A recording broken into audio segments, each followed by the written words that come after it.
एक गांव था जिसका नाम सोनपुर था। गांव में हरे भरे खेत थे, आम और नीम के पेड़ थे और बीच से एक छोटी नदी बहती थी। इसी गांव में मोहन नाम का एक किसान रहता था।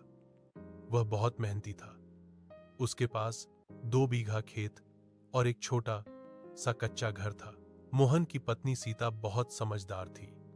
उनकी एक बेटी थी, गुड़िया। गुड़िया पढ़ने में बहुत तेज थी और वह बड़ी होकर अध्यापिका बनना चाहती थी। मोहन रोज सुबह जल्दी उठता। खेत में जाने से पहले वह मिट्टी को हाथ में लेकर कहता, इस मिट्टी ने ही मुझे पाला है। खेती करना आसान नहीं था।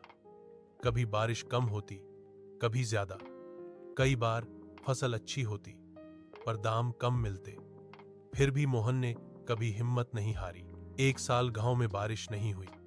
खेत सूख गए। कई किसान शहर चले गए और कुछ ने अपनी जमीन बेच दी। सीता को चिंता हुई। उसने कहा, मोहन, गुड़िया की पढ़ाई कैसे चलेगी?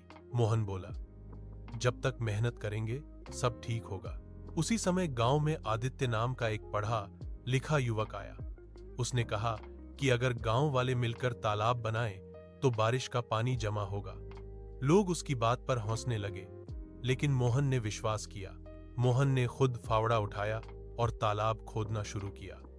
लोग मजाक उड़ाते थे, लेकिन वह रुका नहीं। धीरे धीरे और किसान भी मदद करने लगे। कुछ महीनों बाद तालाब बन गया। फिर बारिश आई, तालाब भर गया। खेतों में फसल लहलहाने लगी।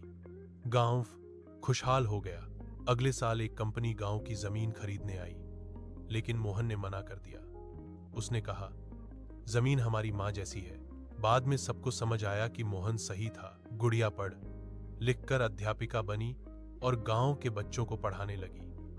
मोहन खुश था, क्योंकि उसकी मेहनत रंग लाई।